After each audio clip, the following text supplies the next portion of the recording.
14 members of the Hart family who are all mad as a box of cats. I can't believe Bret Hart and Michael Cole are as good at wrestling as each other. Looks like he's ready to play snooker. Yeah, he does. It's only a game show. You better believe I'm right.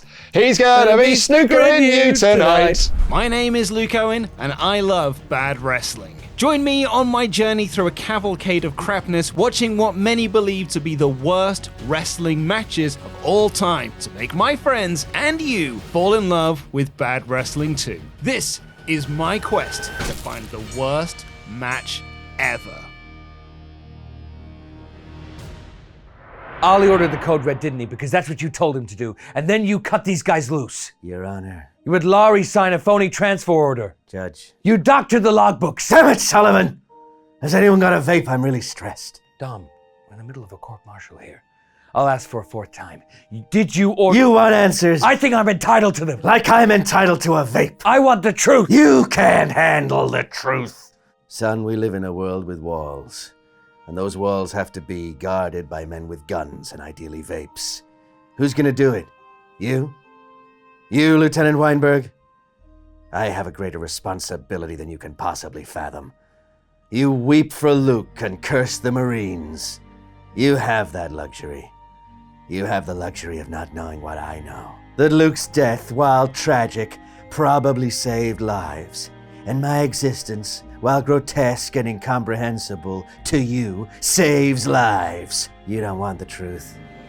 Because deep down, in places you don't talk about at parties, you want me on that wall. You need me there like I need a vape. Dom, haven't you heard of Fume? What's Fume? Fume is an award-winning flavored air device that draws flavor to your mouth, not your lungs. It's a great way to satisfy your oral fixation with non-toxic flavors, free from nicotine or vapor, and it's safe to use anywhere. Fume's design is also about more than just flavor. It's an awesome fidget tool with magnets and clicks that help calm anxiety. You'll love how Fume feels. Premium quality, sleek design, and perfect for taking with you on the go. Flavored air isn't like vaping. If vapor was compared to sticky soda, Fume cores are closer to herbal teas. Fume has lots of delicious flavors to choose from, like crisp mint and orange vanilla. With flavored air, you can satisfy your oral fixation through a passive diffusion system that utilizes no electronics, vapor, or combustion. Fume has already helped over 300,000 people build better habits. Try Fume today, and if you order the Journey Pack using our code PartsFunKnown, you'll get a free Fume topper, an awesome accessory to level up your experience. Go to tryfume.com/PartsFunKnown or scan the QR code on the screen.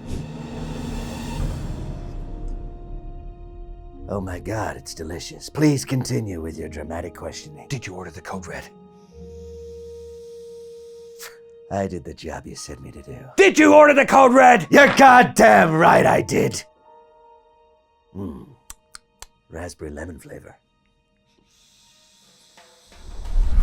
Welcome to Worst Match Ever, where we are on the quest to find the worst WrestleMania match of all time. It's WrestleMania! And by its very definition, we're gonna find the best worst WrestleMania match of all time. I'm Luke Owen, and I'm joined by Tempest. Hello, I'm so tired. I'm joined by Sullivan. Hello. This is the last episode of this little mini run that we're doing for WrestleMania. We currently have our leaderboard of what is the worst WrestleMania matches that we have watched. And today is an absolute doozy. Tempest, tell us all about it. We are going to be watching Bret Hart, good, versus Vince McMahon, bad. Oh no. Talk about Michael Cole versus Jerry Lawler being the opposite of what it should have been. We're going to see the prequel to that in many ways from the previous year's WrestleMania. Yeah, this really is a match where you look at Cole and Lawler and you're like, oh, you learned no lessons from the debacle of Bret and Vince from the previous year. Which is kind of crazy. Because, Yeah. like, surely you would think everyone would go, well, we'll never do that again. We'll never do that again. We'll never make it incredibly long. Vince is in it. Like, Yeah. I can understand having a bit of like a removal from things that are terrible and be like, oh, these guys clearly don't know what they're doing, blah, blah, blah, blah. But the man is experiencing this firsthand. He's in there doing it. And he still went, yeah, let's do that the next year. Shall we get into this? Yes. Yeah, let's get into it. Yes. Do you know who we can blame for this match? Who's that? Hulk Hogan and Eric Bischoff. Oh, good. I like blaming them for things. Because if they don't go to TNA then we don't get this match because WWE counter-programmed that first Monday Impact with the return of Bret Hart. January 4th. I think they were so worried about TNA getting a foothold that they went and they got Bret Hart back. And it leads us to this point here. Look at this stage. This is Eric Bischoff's fault, really. It's a lovely stage. It's a marvelous stage. It's so much stage. Oh. And here comes Bret in his Raven cosplay. The jorts. He was really rocking the jorts at this time. Why? Well, because he can't wear his gears. Sullivan, he had a stroke. He's not really supposed to be wrestling. The choice isn't always gear or jorts, okay? There are other options. After he had his stroke, the doctor said, you can't wear a singlet ever again. It will compress your blood too much. Yeah. You know what really winds me up? You know what I just have absolutely no f***ing patience for? People that spell Bret Hart's name with 2 T's.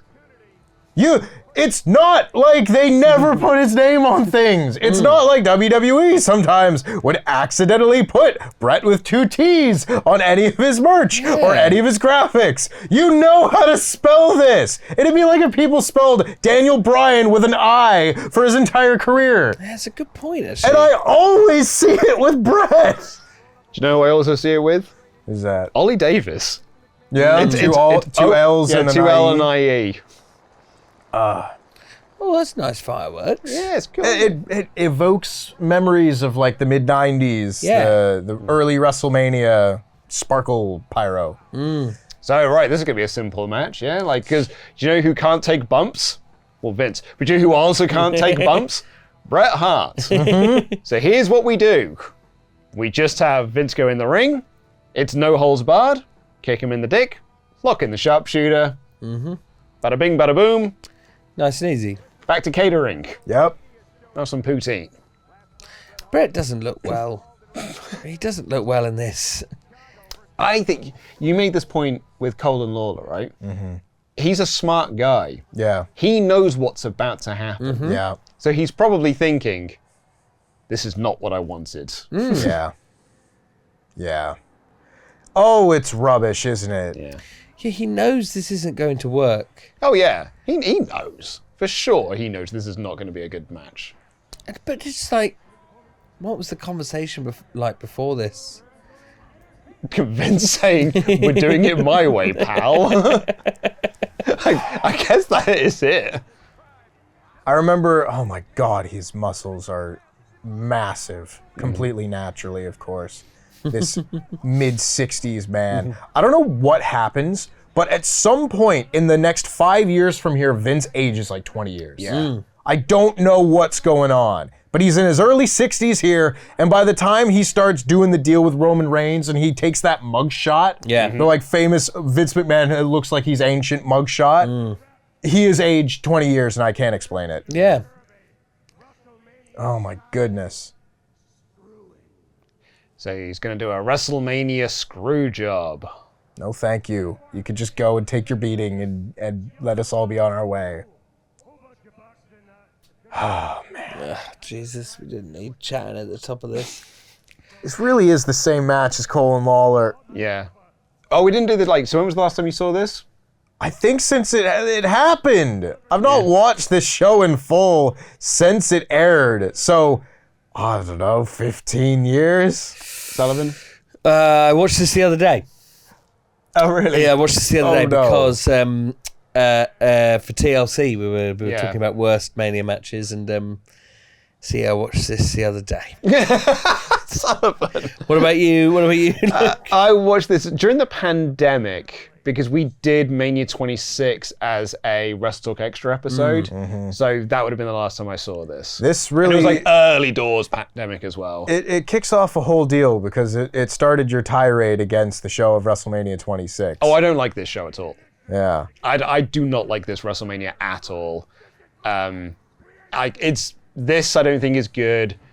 I'm not a big fan of the Triple H Sheamus match. You did this whole legacy thing just for Randy Orton to beat the two younger guys. And I'm not hugely into... This is Cena Batista, right? Yeah. I wasn't into either guy. And I don't think the main event is as good as the year previous. All of those things can be true. That is fair. But there was a time where we were doing Quizzlemanias and we were doing like the family fortune deal of like, what is the worst WrestleMania? What are people going to have voted for? And you would die on the hill of this being one of the answers. And I was like, Luke, no one else thinks this is an all-time worst Mania. I think it's a bad Mania. I've got zero good memories of watching this show. So Vince McMahon has brought out the Hart family to, I suppose, make this a lumberjack match of some sort. Yes, that's what he's looking to do. And involved in that, of course, is the Hart dynasty here, who, to this point, have never done a thing. Yeah. They are like the job team Yeah. who everybody else beats. It was exciting when they brought them in, though, because it's like it's a new Hart Foundation. It's the son of Davey Boy, and it's T.J. Wilson, and it's Natty Neidhart. Like, this is pretty cool. Yeah. And then they did nothing. They did absolutely nothing with them until like literally this moment. Yeah. They win the tag titles like a month after this or so. So this at the very least gives them something. Yep. They never did anything after that, but that at least was a deal. I remember Brian and Vinny talking about this show in the lead up to it, and their idea, and I don't know how it would have worked exactly because he was working for TNA, but their idea was that Vince was going to hire Earl Hebner to come in and referee the match. Right, yeah. And I think that would have been really fun. Yeah. And I can't imagine it would have been good, but I guarantee you as well, TNA would have done it. yeah, Because, sure. like, TNA, like, in a couple of years' time, give them Ric Flair for the Hall of Fame. Yeah. And all they ask for in return is Christian to show up and for a show. Yeah. That's all they ask is for Christian to show up. The other thing they asked for was, when you announce Ric Flair, can you announce him as TNA wrestler Ric Flair? And they said, no. And TNA went, okay. The great negotiators at TNA Pro Wrestling. So if Vince had called Dixie and said, we want Earl to come in and referee this, they 100% would have done it because they would have seen it as publicity for TNA. Yeah. Wrongfully so. So Bruce is going to be the special guest referee instead, Bruce Hart. who I always hired on EWR, the wrestling management sim, just because you could always get him early doors, and I think he had like good popularity and good mic skills and stuff, so I always brought him in to be a general manager. And I was like, in my kayfabe head, I was like, I've got a Hart on my show. Yeah. This will bring the fans in. Man. And they've told lots of stories about this where you're backstage, and this completely tracks with everything we know about Bruce Hart. They're back there and they're trying to put together this match. Like the agents are like, okay, here's what's going to happen, blah, blah, blah. And you're trying to orchestrate like 14 members of the Hart family who are all mad as a box of cats. Yeah. And Bruce is there and be like, and then I'll get in and then I'll do this and blah, blah, blah. And they're like, no, you're just here to count the pin or ring the bell. You're not here to do anything else. And they're like, yeah, but then I'll do this. And apparently one of them just started crying in the middle of it and just telling Bret, like, I love you so much. I'm so happy for you. And Bret has just revealed that actually he was in on it the whole time. It's a double all, cross. all of the Harts are there to beat the shit out of Vince. They're going to get their revenge on Vince McMahon. So now, if anything, Vince McMahon has got the numbers advantage against him. Yep. Yeah. The heel. Yeah. Yeah, it makes little sense. Which again is fine if this goes 2 minutes. Yes, yeah. If it is needs just to be no time at all. kick, and then we get the sharpshooter. Yep. Oh my God. I said this on a recent recording. I guarantee you Vince's plan here was to make himself look like the babyface in all of this. Yeah. Because he thought he was going to be the babyface the first time anyway. Yeah. Oh my God. He's like, he orchestrates this to make himself look sympathetic and come out as the babyface. Prick. I'm trying to pick out all of the Harts that I can recognize. Because the one over there in the vest is Smith. Looks like he's ready to play snooker. Yeah, it does. He's going to go snooker loopy. It's only a game show. You better believe I'm right. He's gonna be snookering you tonight. I don't know what's going on. I'm fighting for my aim, so put up a real good fight. I'm gonna be snookering you tonight. Big break. It's a great game show. Oh, what a game show. Terrible host. But what a game show. Here's the pitch. Imagine if quiz questions were mixed with the game of snooker. Okay, I'm on board so far. It all Oh, works. it's awesome. It's awesome. It made John Virgo a household name. Yeah, his wonderful trick shots. Yeah. Sometimes they wouldn't work, but we forget about them. But yeah, they'd always have a trick shot from this ex-snooker player, John Virgo. Yep. And then you'd have professional snooker players Yep. would partner up. Jimmy White. Sorry, here's one of my favorite bits where they may have edited it out, but Vince McMahon is absolutely sandbagging. He's sandbagging David Hart Smith, and he has to put him down and pick him back up. So he's like, Jesus Christ, he's so heavy. Because they're going to do like a super heart attack on him. Yeah. Oh my God. He really he's still is, isn't doing he? it. Yeah. Oh, tuck your chin, you old bastard. Man alive. That's what you get for sandbagging people. Yeah. So yes, imagine a professional snooker player and a quiz answerer. And then both of the things happen at the same time. Yeah. Oh my So if you get a question right, Jimmy White can approach the table and do a shot, and whatever he puts is the point that you get. Yeah. Ah. Awesome. So good. It was a It's great basically show. like Bullseye, but with snooker. Yes, and Bullseye. Oh my God. Oh my God. We're getting the same match. He's doing the same offense that Michael Cole did. Michael Cole's actually at ringside taking notes. I can't believe Bret Hart and Michael Cole are as good at wrestling with each other. That's what they all say. And I think that's what we can take from this match. It's still going on, by the way. God. Bret Hart isn't doing anything. He's maybe just sort of pottering around. Because Sullivan, he can't take bumps. It is terrifying if he takes bumps.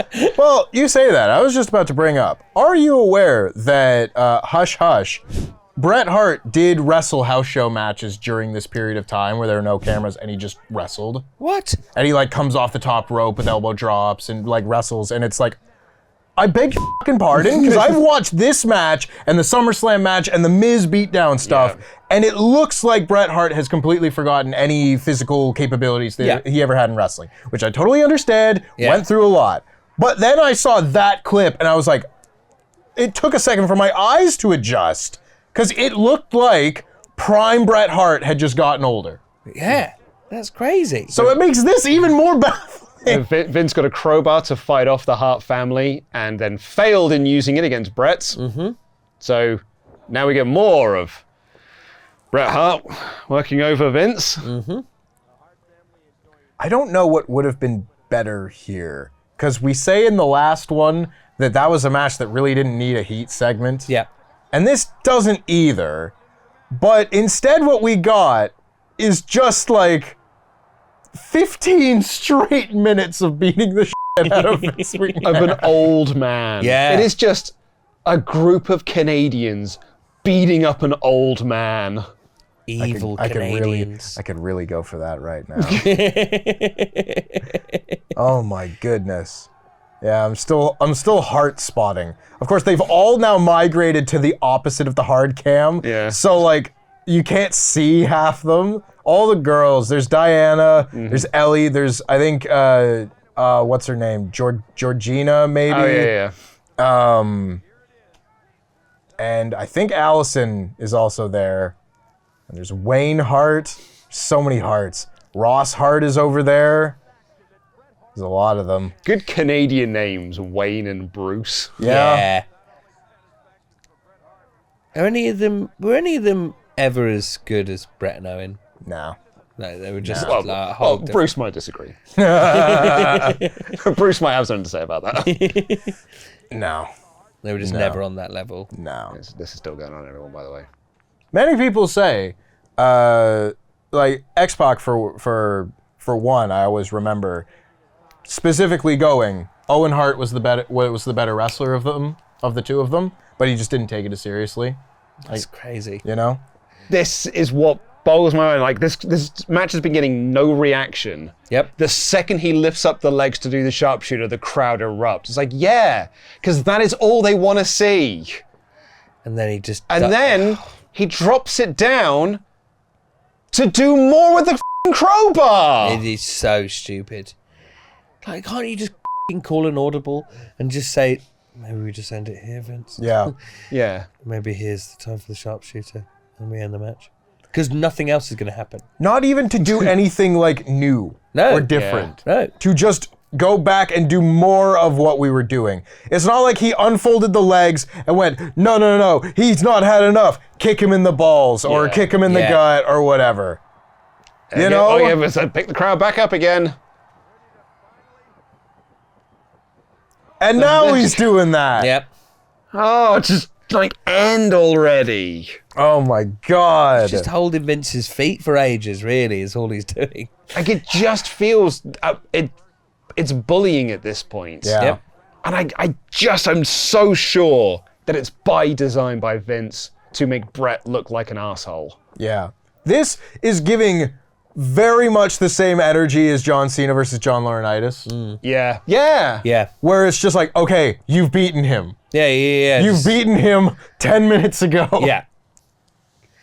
Like, And this- look, and people are just sitting down. You Yeah. have them standing up, and you've made them sit down. That is not what you want from a wrestling match, is to make your audience sit down. Yeah. And now a chair, because we've got more things to do. Yeah. And he's going to have a little sit. Bret just needed to catch his breath a little bit. This is a sad day for Canada. Look at them applauding him. Like, he saw the audience sitting down. He was like, yeah, I better do some of that myself, actually. His former All Japan Pro Wrestling Triple Crown champion, Davey Boy Smith Jr. I just don't... No, what's this? He's just having a sit. He's having a Just having timeout, a Sullivan. sit. Is he, like, he's getting heat for this, brother? No. No.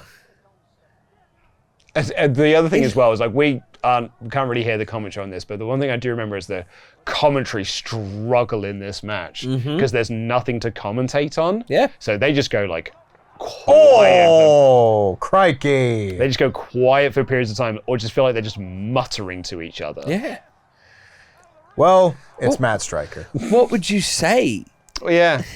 Not a clue. What is there to say? There's only so much. You can say it once, which is like, oh man, this must be great retribution for Bret Hart to get his revenge on Vince McMahon.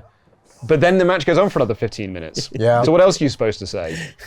Okay, what's his name? Is it Bruce? Getting a high 10 from one of the other members of the Hart You're doing great, Bruce. Yeah. I'm getting my WrestleMania moment. Yeah. This isn't about you, Bruce. He was also screwed at Survivor Series 97. Yeah. Bruce, I've never heard of you.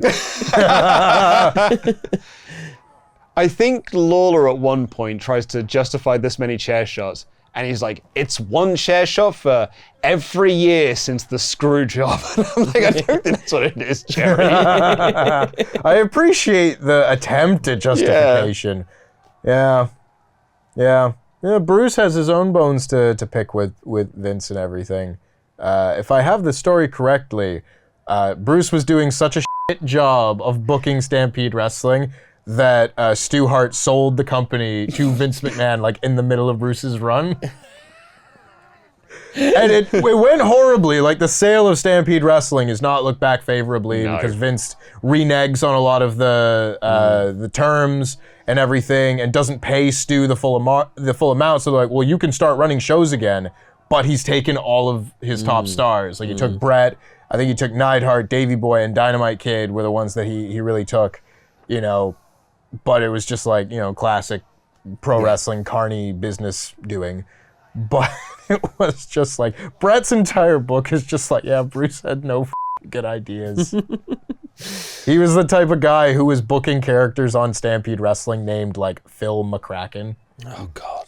Wait, guys, wait. Oh, God. And look at the less of a reaction this time round Yep. for the third tease of the sharpshooter.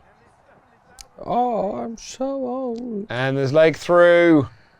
Take notes, Rock. This is how you do a sharpshooter. I was just about to say, at the very least, even in his advanced age, Vince McMahon, or Bret Hart rather, still knew the correct way of doing the sharpshooter. Yeah. The sign of a great wrestler. If you do the legs the wrong way, I'm sorry. In my mind, there'll always be a strike against you. Awful. It's pretty Dreadful. goddamn dreadful. One of the worst matches of Bret Hart's career. Yeah. Possibly the I was worst. going to say, if not the worst. Surely the worst. Right? Yeah. Yeah, I mean, he has it other has to be, matches in this run, right? Well, I mean, yeah, he has matches against The Miz, who is, probably a worse worker than Vince was. But that is barely a match.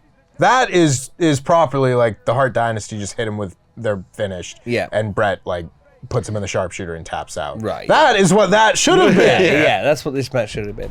What do we think? I mean, it's hard because I think there are several things that make it not as bad as Michael Cole versus Jerry Lawler. The right person wins. Mm-hmm. God, imagine they just say, Bret, Vince you won. DQ'd, actually. You wouldn't put it Vince past wins. Vince. It is shorter. There is, not by a lot, but it is shorter. Okay, what else is good about it? Yeah, I mean, I think well, it is 10 minutes shorter as a video file. But I think maybe where you've created space there is not a bad shout. Yeah, It's kind of what I was thinking. I guess so. I think yeah. one spot above Vince and Pat McAfee feels about right. Because Vince and Pat is reasonably short comparatively to this. If I just put it on there, just sort of see how we feel, like just looking at it. Yeah. This is a main event, Yeah. Yep. and this is a main event, so Yep. I think that although this is so bad, Everything about the top three is wrong. And you could say the same for this, but at the very least, Bret wins with the sharpshooter. Yeah. yeah, Yeah. Like, stupid count out bullshit, The Miz wins. Raw GM. Stupid DQ, laptop in both of them. This is just awful. I don't know if I could justify putting this above Yeah, I don't think so. that. Yep. Yeah, You I know? don't think so. I think that makes sense to me. Yeah, like this, you're right. This is a main event with a duff finish. Like, we're going to end in a double count out. At least this one has the right winner, but it's twice as long. And this is, definitely the worst. So I think this is the place for it. Yeah. Yeah. I think that's fair. Yep. There you go, everyone. Now, Placing it there. taking a look at that, I think we have to bump Randy and The Fiend up one more. Oh, okay. Oh, yeah, we did talk about this in the last episode, didn't we? It is very bad. Like, this is just ridiculous. And to me, it's higher on the list because it's Vince. And I actually don't take that much humor in all of it with everything that has happened. But I find this match to be truly offensive. I'm going to go back to my argument of what did you think was going to happen? Yeah. Like, that I'm not saying it's a justification as to say, like, we can look past this, but this was always going to be bad. It's old man Vince versus Pat, working over Pat McAfee and winning by a football in the groin. And Randy Orton, after setting The Fiend on fire, The Fiend just comes out and he's fine. Randy hits an RKO, beats him, and The Fiend is never seen again. Yeah. Horrible. Well, he was. Oh, no, you're right. No, he's never, it is the absolutely final right, appearance fellas. of The Fiend. I think I'd agree. Honestly, I'm looking at this, and currently I have no notes. I think this is very fair. I think this is an objective ranking Yeah. of the worst WrestleMania matches ever, barring one.